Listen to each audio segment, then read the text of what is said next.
Sans crier gare, une énorme boule de feu venue de l'espace arrive vers la Terre à toute vitesse, telle une balle de revolver.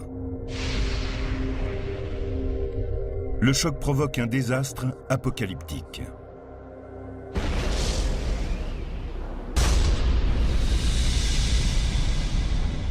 Non, ce n'est pas un événement réel, mais cela pourrait l'être. À l'Université d'Arizona, le chercheur planétaire Jay Melosh et ses collègues ont développé un site web interactif qui permet d'estimer les conséquences des impacts de comètes et d'astéroïdes. On peut y créer ses propres scénarios catastrophes. À chaque fois qu'on parlait d'un impact aux informations, les journalistes m'appelaient. Ils voulaient savoir ce qui se passerait si un objet assez volumineux tombait sur la Terre. Je me suis dit qu'on pourrait mettre ces informations en ligne pour que chacun trouve la réponse à ces questions. Les visiteurs peuvent recréer sur le site un impact comme celui qui s'est produit il y a plus de 65 millions d'années dans le golfe du Mexique et qui a causé la disparition des dinosaures.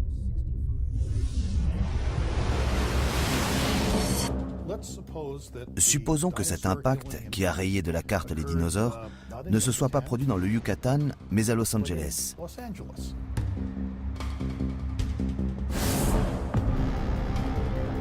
Et tentons de savoir ce qui se serait passé par ricochet à San Francisco.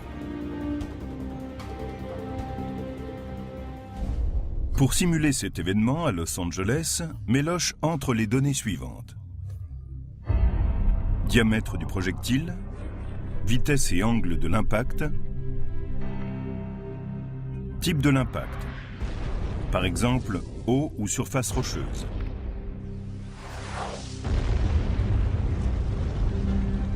et distance de l'impact.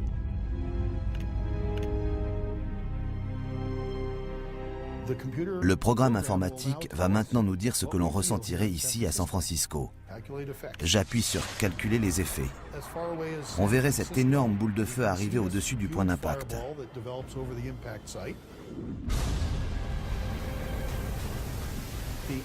La puissance serait plus importante que celle de tous les arsenaux nucléaires mondiaux réunis. Après l'impact, Los Angeles serait complètement détruite. Ensuite, les morceaux de roche soufflés par l'impact s'élèveraient dans l'atmosphère tels des projectiles, puis retomberaient au-dessus du site. San Francisco serait brûlé et enseveli sous 60 cm de débris. Les structures des autoroutes s'effondreraient. Les bâtiments à plusieurs étages s'écrouleraient. Il vaudrait mieux ne pas être à San Francisco lors d'un impact de cette taille. Ce site interactif peut sembler être un jeu vidéo, mais il s'agit en réalité d'expériences très sérieuses qui montrent à quel point un impact de comète ou d'astéroïde peut être dangereux. Ce n'est pas un dessin animé ou un jeu de simulation. Les effets d'un impact sont recensés dans les manuels sur les armes nucléaires et connus à travers l'expérience des tremblements de terre. Nous avons fait de notre mieux avec la technologie dont nous disposions pour donner une description exacte de ce qui se passerait. Depuis la nuit des temps, les comètes et les astéroïdes sont des messagers de la mort. En même temps, ils sont aussi porteurs de vie.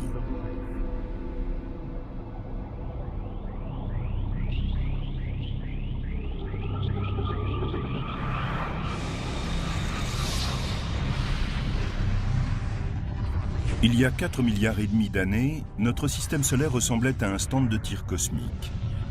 Des roches entraient en collision et fusionnaient pour former de nouvelles planètes. Après la formation du système solaire, les roches qui restaient dans l'espace sont devenues des débris incontrôlables. Dans le système solaire intérieur, des milliards de ces roches laissées pour compte ont formé la ceinture d'astéroïdes qui tourne autour du Soleil, entre Mars et Jupiter. On pense que la force gravitationnelle de Jupiter était assez grande pour empêcher ces planétésimaux de s'agréger et de former de plus gros objets que nous pourrions considérer alors comme de véritables planètes. On peut donc voir la ceinture d'astéroïdes comme une collection de planètes qui n'ont pu naître.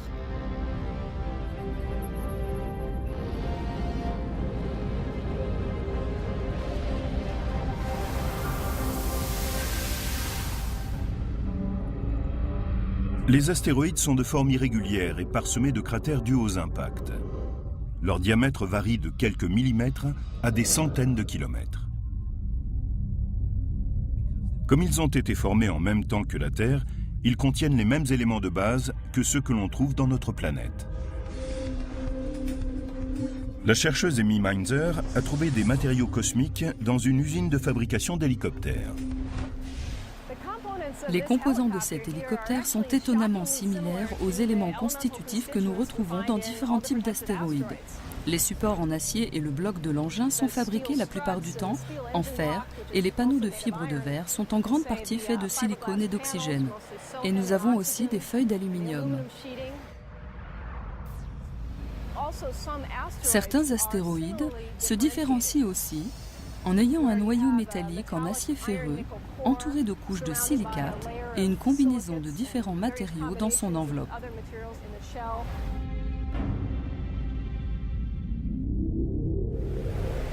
Enfin, lorsque l'hélicoptère est assemblé, il vole comme un astéroïde. Et de même que les hélicoptères transportent des gens autour de la Terre, les comètes et les astéroïdes transportent des matériaux à travers notre système solaire. Les astéroïdes sont comme des empreintes cosmiques qui nous donnent des indices sur ce que nous ignorons du passé de la Terre. Les fragments d'astéroïdes qui survivent au choc avec la surface de la Terre sont appelés des météorites.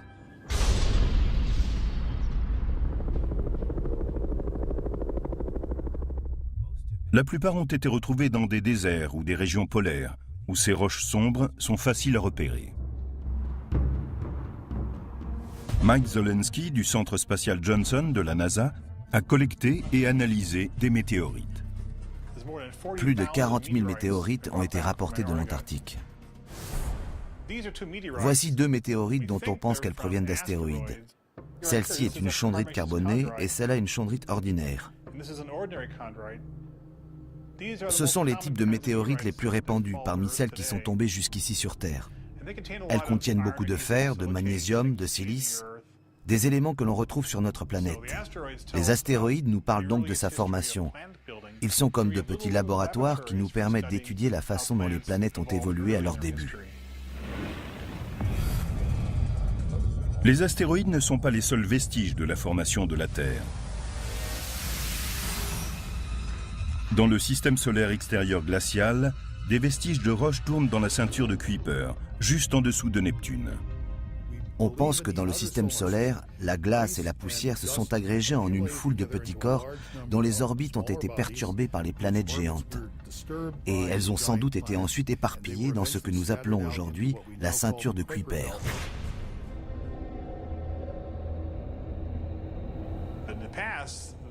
Autrefois, on pensait que les comètes s'étaient formées plus loin que le Soleil, et que c'était pour cette raison qu'elles contenaient un grand nombre d'éléments volatiles, comme de la glace, de l'eau gelée, du monoxyde de carbone gelé, des éléments organiques.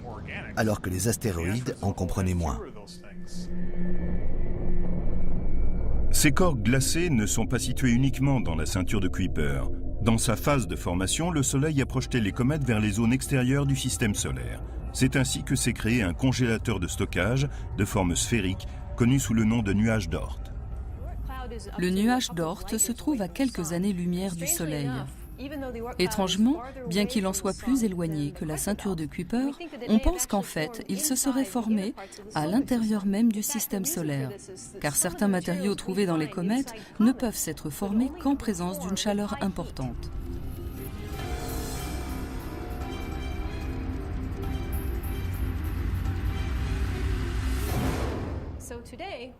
Aujourd'hui, nous allons fabriquer une comète. On commence par verser de l'eau dans le bol. On y met de l'eau parce que les comètes sont constituées essentiellement de glace. Voilà, c'est fait. On ajoute ensuite quelques cuillères de saleté, car les comètes en contiennent beaucoup.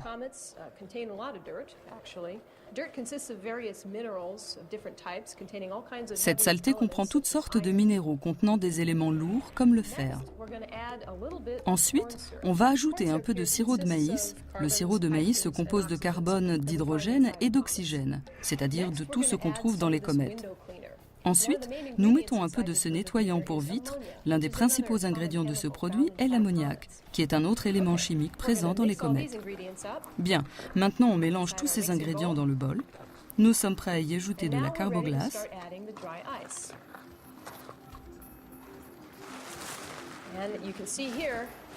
Comme vous pouvez le voir, on congèle tout cela dans ce sac plastique. Parfait. Et voilà, nous avons notre comète.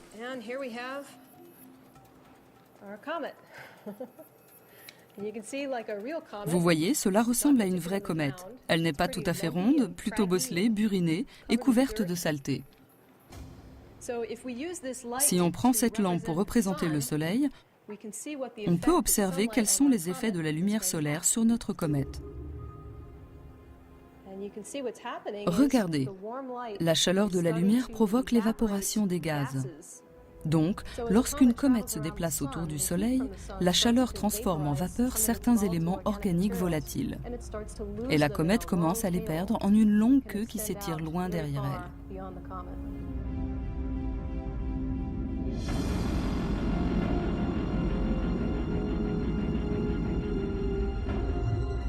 En 1986, la sonde Giotto est la première dont la mission est de photographier le noyau d'une comète. Il s'agit de la comète de Halley, la seule qui passe 2 fois au cours d'une vie humaine et qui soit visible à l'œil nu.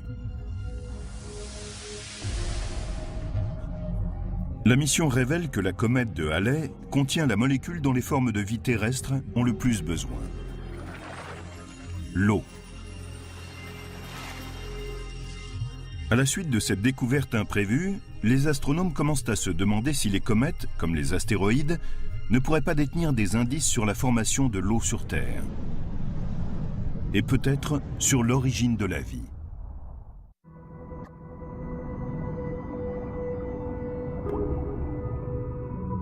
L'eau. Elle couvre plus des 2/3 de la surface terrestre. Elle nourrit les formes de vie végétale et animale, ainsi que les humains.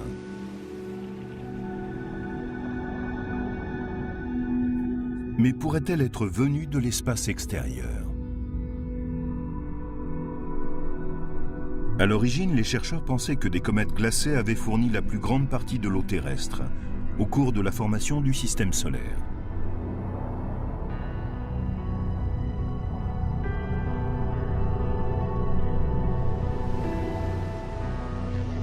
Pourtant, de nouvelles recherches laissent entendre que les comètes ne seraient pas à l'origine de cette eau.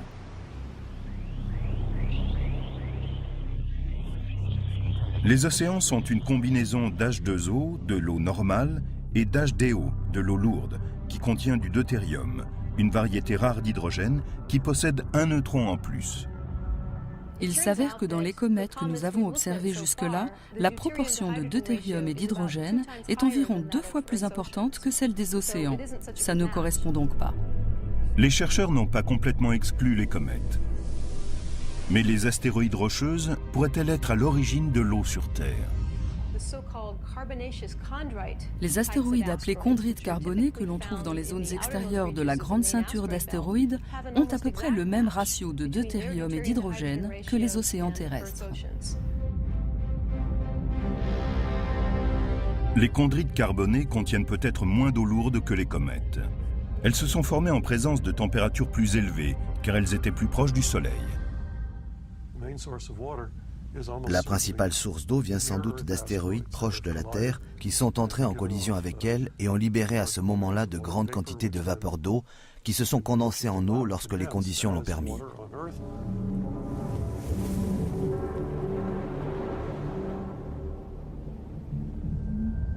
On a peut-être découvert une autre source possible de l'eau terrestre. Il s'agit de 3 objets étranges situés dans la ceinture d'astéroïdes. Récemment, les scientifiques ont découvert une nouvelle catégorie d'objets passionnants, les comètes de la ceinture principale d'astéroïdes. Ils ressemblent à une comète. Ils ont un noyau entouré d'une chevelure vaporeuse et une longue queue qui s'étire. Mais leurs déplacements orbitaux les maintiennent dans la ceinture d'astéroïdes. C'est donc leur dynamique orbitale qui les fait ressembler à des astéroïdes.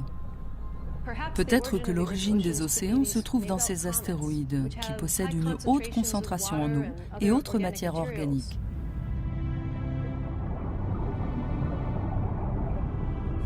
Les chercheurs débattent toujours pour savoir si ce sont les comètes ou les astéroïdes qui auraient apporté l'eau sur Terre.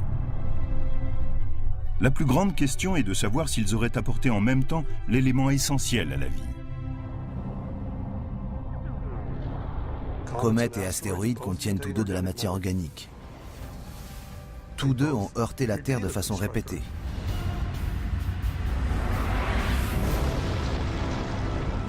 Ils ont donc certainement apporté de la matière organique.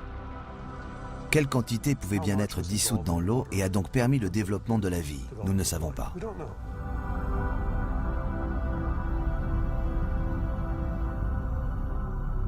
On a découvert plus de 70 types d'acides aminés dans les météorites. Beaucoup sont les éléments constitutifs fondamentaux des protéines qui fabriquent les cellules vivantes. On a trouvé récemment de minuscules globules hydrocarbonés dans plusieurs météorites. Ils seraient les précurseurs parfaits des cellules. On peut imaginer qu'ils soient tombés sur Terre au début de son histoire et aient fourni les éléments tout prêts pour que s'y produisent des réactions organiques.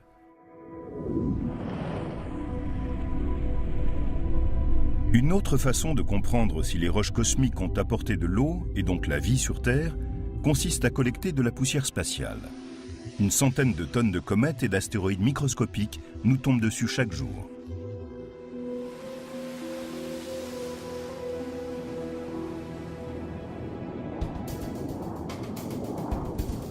Le High Altitude Aircraft Programme de la NASA, programme de vaisseaux en haute altitude, a collecté des grains de poussière cosmique dans la stratosphère, à plus de 20 km au-dessus du sol.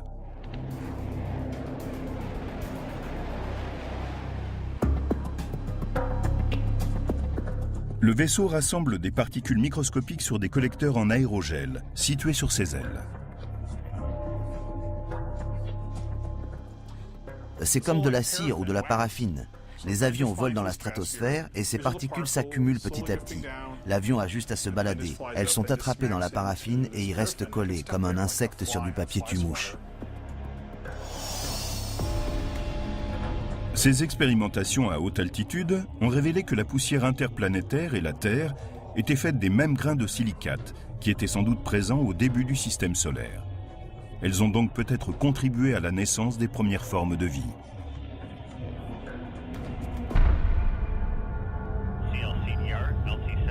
Les vols à haute altitude ont préparé la NASA à se lancer dans l'une de ses missions les plus ambitieuses. En 1981, les scientifiques ont commencé à chercher à collecter des morceaux d'une comète proche appelée Wild 2, qui se déplaçait dans l'orbite de Mars. La question fondamentale que nous tentons de poser est la suivante. Wild 2 a-t-elle renfermé un jour de l'eau sous forme liquide? On sait qu'il y avait beaucoup d'eau sous forme de glace, toutes les comètes en contiennent. Mais ont-elles toujours été froides ou se sont-elles réchauffées à l'intérieur pour transformer cette eau gelée en eau liquide? C'est très important car une fois que l'on a de l'eau liquide, on peut avoir d'autres choses, comme la vie. Les chercheurs ont dû faire face à un défi important.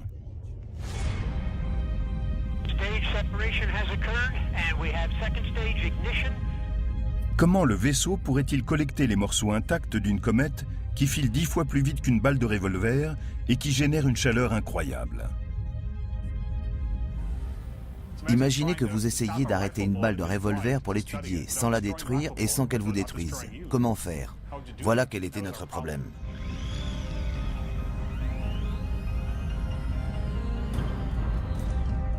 On a fini par utiliser de l'aérogel, une fragile substance poreuse faite de dioxyde de silicone, plus légère qu'une boule de coton, mais qui possède des propriétés thermoisolantes plus fortes que celles d'une fenêtre.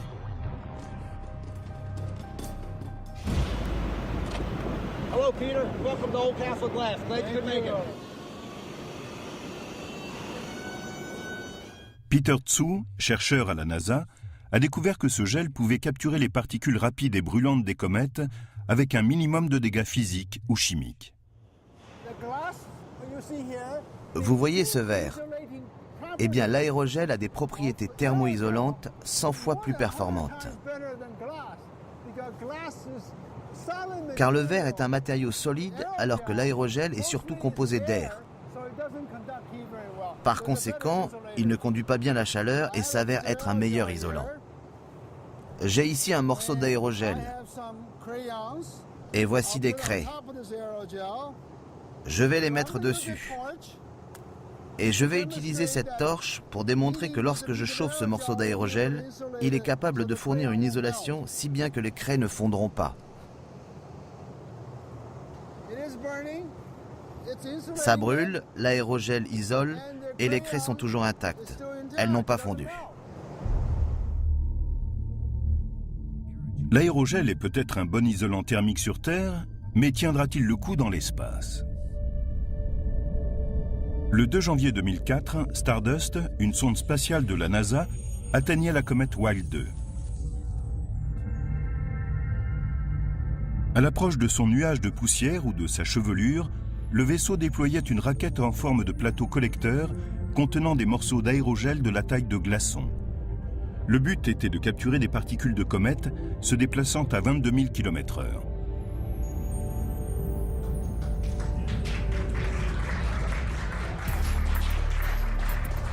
Lorsque la sonde revint sur Terre, l'ambiance était survoltée au centre spatial Johnson.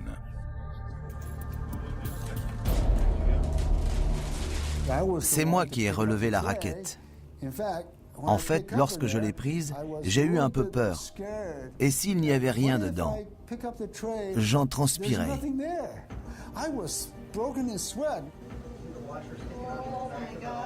J'ai tourné autour, puis je l'ai regardé et j'ai vu près de 3 douzaines de particules.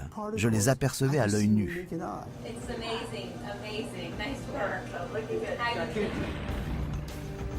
Des analyses approfondies des échantillons rapportés par Stardust pourraient un jour révéler que l'eau sur Terre, et peut-être même la vie, a pour origine les comètes. Mais ils ont déjà permis de montrer les incroyables similarités qui existent entre les comètes et les astéroïdes. De nombreuses particules contiennent en abondance des hydrocarbonés qui n'ont pu se former dans le milieu glacial où résident les comètes dans notre système solaire. Nous avons les échantillons d'aérogel venant des raquettes des comètes. Nous pensions pour la plupart que ces grains s'étaient formés loin du Soleil, où était née la comète. Nous avons découvert que certains des grains de la comète se sont sans doute formés juste à côté de la surface du Soleil, par une chaleur de plus de 530 degrés, voire 1000 degrés. Après de nouvelles analyses, les chercheurs se sont posé une question. Est-ce que certaines comètes seraient une mascarade, comme les astéroïdes ? La prochaine mission de la NASA devrait être de s'attaquer à la question.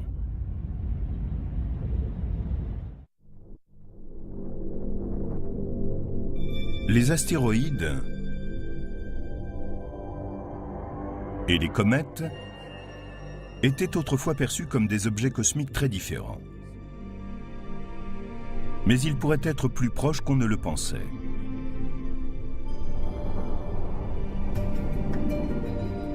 En 2005, la sonde spatiale de la NASA, Deep Impact, lançait un projectile vers le noyau de la comète Tempel 1.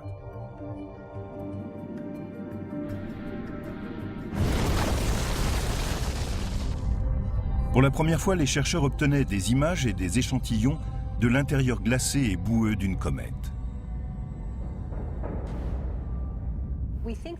Nous pensons que le matériau sous la surface est dans son état primitif, datant de la formation de la comète, il y a des milliards d'années. La mission Deep Impact a démontré que certaines comètes imitaient les astéroïdes. Quand une comète a tourné plusieurs fois autour du Soleil, elle perd sa glace et ses composants gazeux. Elle passe à un état latent avec une surface sèche qui ressemble aux chondrites carbonées qui contiennent beaucoup de minéraux porteurs d'eau.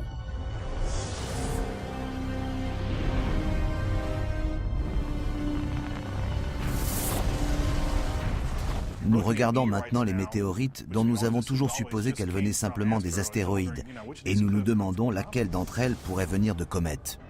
Donc il existe différents types de comètes. Elles ont toutes des histoires particulières, tout comme les astéroïdes. Les comètes et les astéroïdes ont bien plus de choses en commun que leur composition physique et chimique. Toutes deux ont laissé de profondes cicatrices sur la Terre et provoqué plusieurs fois l'anéantissement de la vie.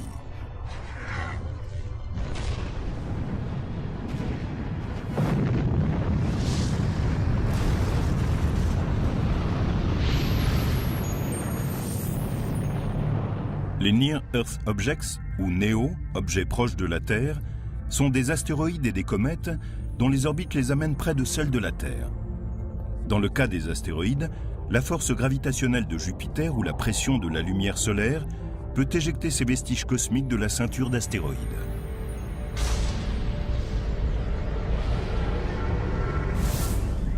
De la même manière, la force gravitationnelle de la planète Neptune peut pousser les comètes hors de la ceinture de Kuiper.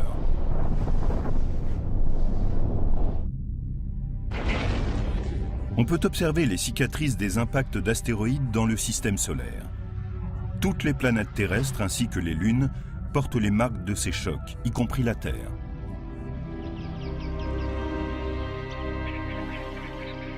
Il y a 65 millions d'années, un objet cosmique d'environ 10 km de large s'écrasait dans la péninsule du Yucatan, près du village actuel de Chicxulub, au Mexique. Il développa une énergie cinétique d'environ 800 bombes atomiques, comme celle d'Hiroshima. L'impact creusa dans l'océan un cratère de plus de 180 km de large, 20 fois plus profond que le Grand Canyon. Comme le choc eut lieu en pleine mer, il provoqua des vagues de la taille de celle d'un tsunami qui vinrent s'écraser sur les côtes du golfe du Mexique.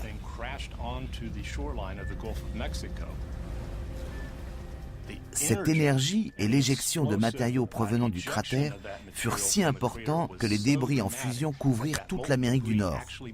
Si cela s'était passé à notre époque, la vie, telle que nous la connaissons, aurait été anéantie. Beaucoup de chercheurs pensent aujourd'hui que cet impact aurait provoqué l'extinction de 75% des espèces animales et végétales terrestres et maritimes, dont les dinosaures.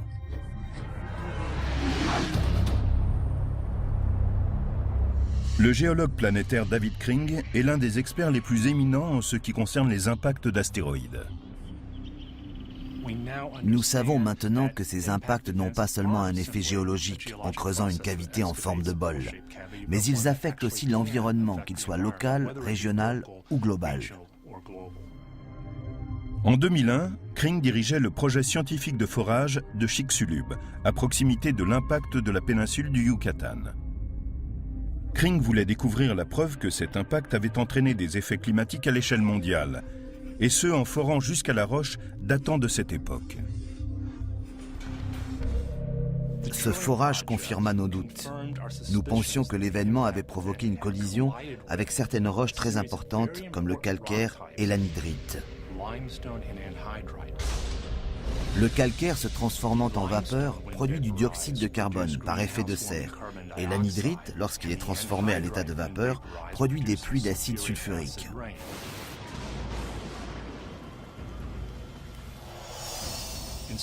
Et cela confirma ce qu'on savait des effets climatiques produits par l'impact de Chicxulub à l'échelle du globe.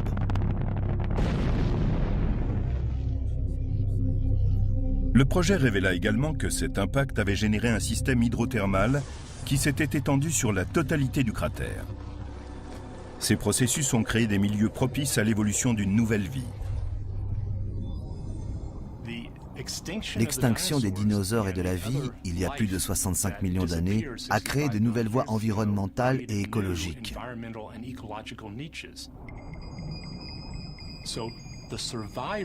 Les survivants furent donc à même d'évoluer et de saisir ces nouvelles opportunités.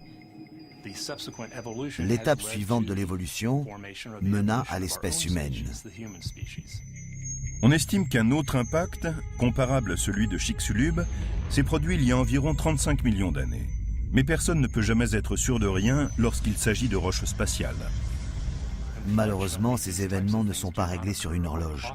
un impact de la taille de celui de Chicxulub pourrait très bien se produire demain.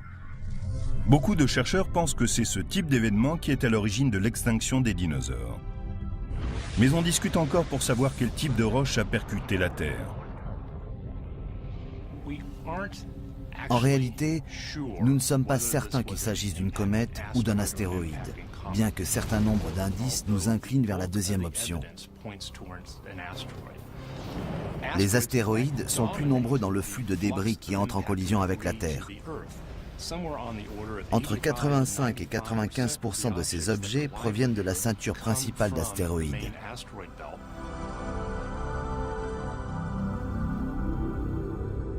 Si l'on découvrait qu'une comète est sur une trajectoire qui menace la Terre, il serait sans doute difficile de la détourner ou de la détruire avant qu'elle ne provoque des destructions apocalyptiques.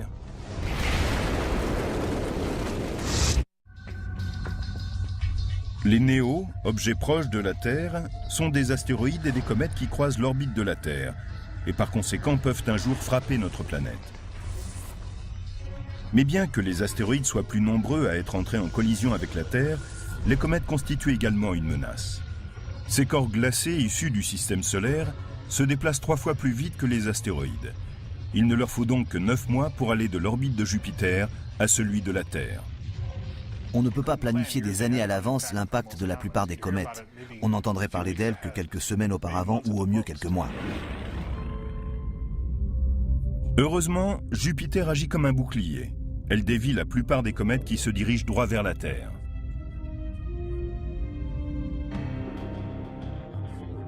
Et les chercheurs ont maintenant des images pour le prouver.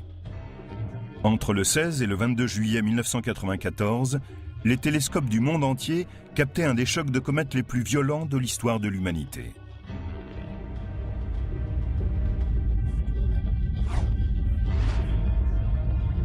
La comète Shoemaker-Levy 9, formée d'une ligne de 21 fragments, s'écrasait sur Jupiter à une vitesse 100 fois plus grande que celle d'une balle de revolver. Comme Jupiter est une planète gazeuse et qu'elle n'a pas de surface solide, les objets furent ralentis par son atmosphère et explosèrent en plein ciel, formant des panaches visibles depuis la Terre. Au laboratoire Sandia d'Albuquerque, au Nouveau-Mexique, le physicien Mark Boslow et ses collègues avaient prévu par simulation informatique que ce spectacle cosmique serait visible de la Terre.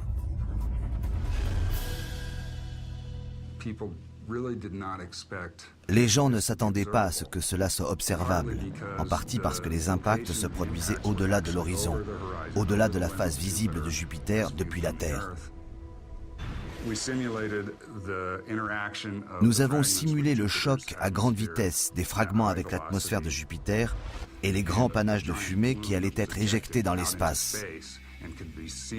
On devait les voir apparaître au-dessus de l'horizon de Jupiter grâce au télescope Hubble. Armé de ce nouveau savoir sur les impacts d'explosions en plein ciel, Boslow se mit à enquêter sur un événement similaire.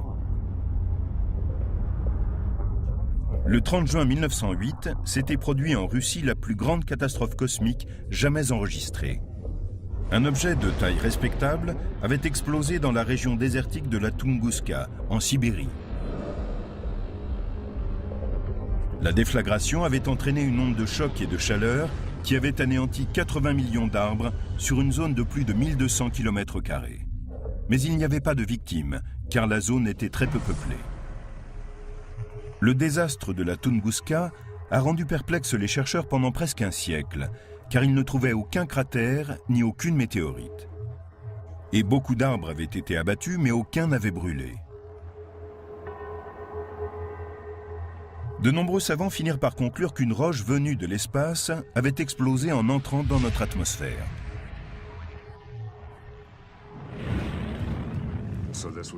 Il s'agissait d'une explosion atmosphérique. C'était la seule dont nous ayons connaissance, ce qui la rendait exceptionnelle et très proche de l'impact de Jupiter. Mais en fait, ce phénomène est sans doute plus commun qu'on ne le pensait. À l'origine, on avait calculé que l'astéroïde devait mesurer 60 mètres de diamètre et avoir relâché de 10 à 15 mégatonnes d'énergie, étant donné les dégâts provoqués. Mais aujourd'hui, Boslow pense qu'elle était bien plus petite. Lorsque j'ai fait une simulation avec un impacteur de 15 mégatonnes, la boule de feu qui est sortie de l'explosion est descendue tout droit vers la surface.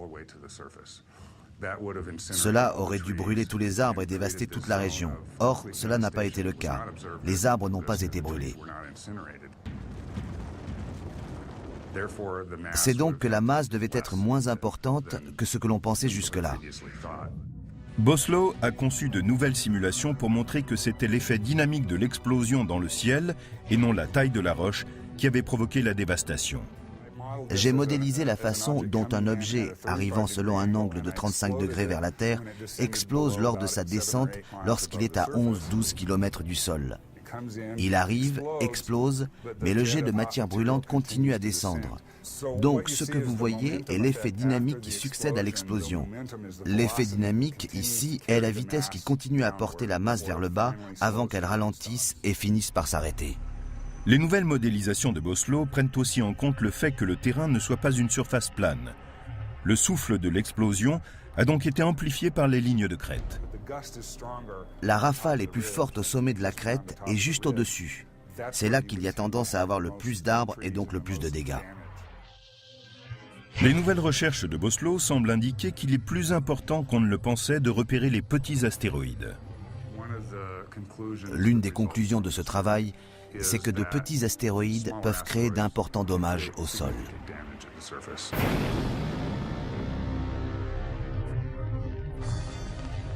Il ne s'agit pas de savoir si un autre objet frappera la Terre, mais quand. On estime que cela se produit tous les 500 ans.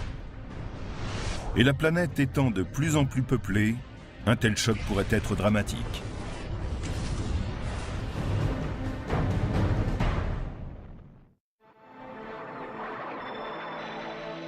Les collisions d'astéroïdes et de comètes n'appartiennent pas au passé.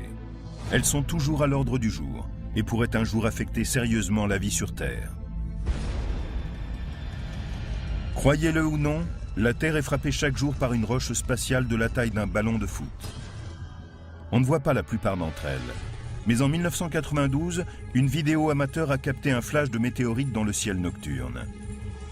Celle-ci s'est peut-être écrasée sur l'arrière d'une voiture dans la banlieue de New York. Les chances d'être frappé par une petite ou même une grosse météorite sont infimes. Mais les dégâts potentiels obligent la NASA à rester en état d'alerte. Mandatée par le Congrès, la NASA doit détecter plus de 90% des néos de plus de 800 mètres. Car ces roches pourraient frapper la Terre avec une puissance plus grande que toutes les armes nucléaires que nous détenons aujourd'hui. L'astéroïde proche de la Terre le plus dangereux se nomme Apophis. Il est de la taille d'un grand pâté de maison. Cette roche spatiale passera très près de la Terre le 13 avril 2029. Apophis a une chance sur 45 000 d'entrer en collision avec la Terre. Nous sommes donc concernés, même si la probabilité est très faible. Apophis n'est pas aussi gros qu'un astéroïde, mais s'il s'écrasait sur une ville, il l'anéantirait.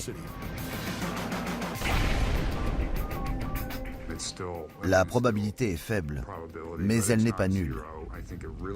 Je pense qu'une bonne idée serait d'y placer un transpondeur. On pourrait ainsi le suivre précisément et savoir s'il constitue ou non une menace. Les chercheurs développent à l'heure actuelle des techniques pour détruire un astéroïde proche de la Terre, comme Apophis.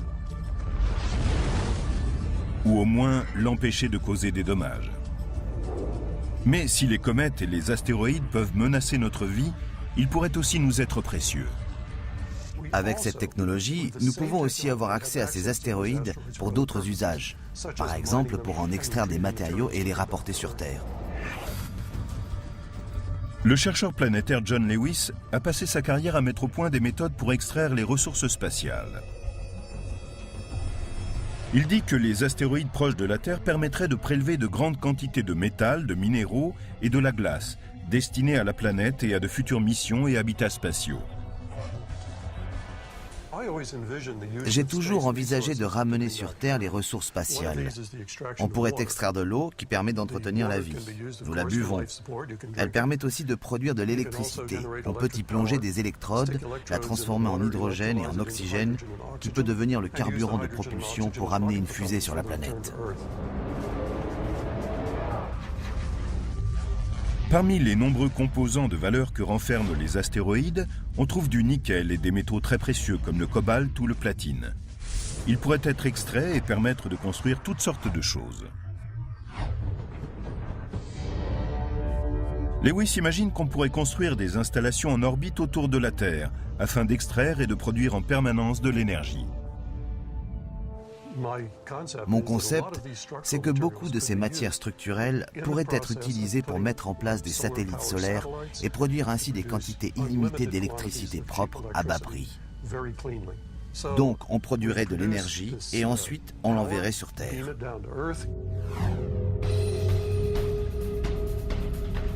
Se poser sur un astéroïde n'est pas entièrement de la science-fiction. En 2001, la sonde Near Earth Asteroid Rendez-vous, connue sous le nom de NEAR, fut le premier vaisseau spatial à se poser sur un astéroïde, Eros, à 300 millions de kilomètres de la Terre.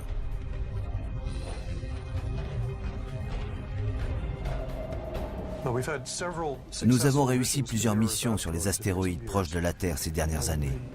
Il semble que ces objets soient accessibles et que l'on puisse s'y rendre facilement pour prélever des échantillons et les étudier.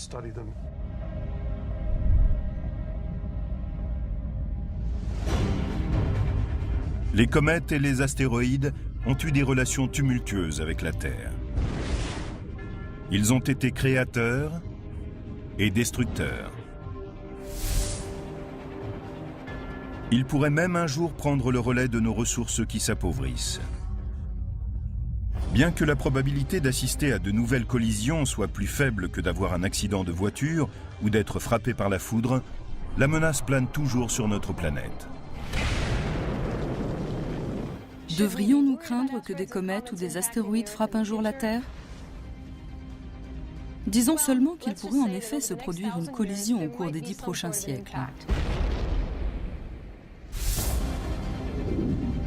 Mais si la menace n'est pas assez forte pour que vous souscriviez une assurance contre les astéroïdes, nous devons pourtant être vigilants.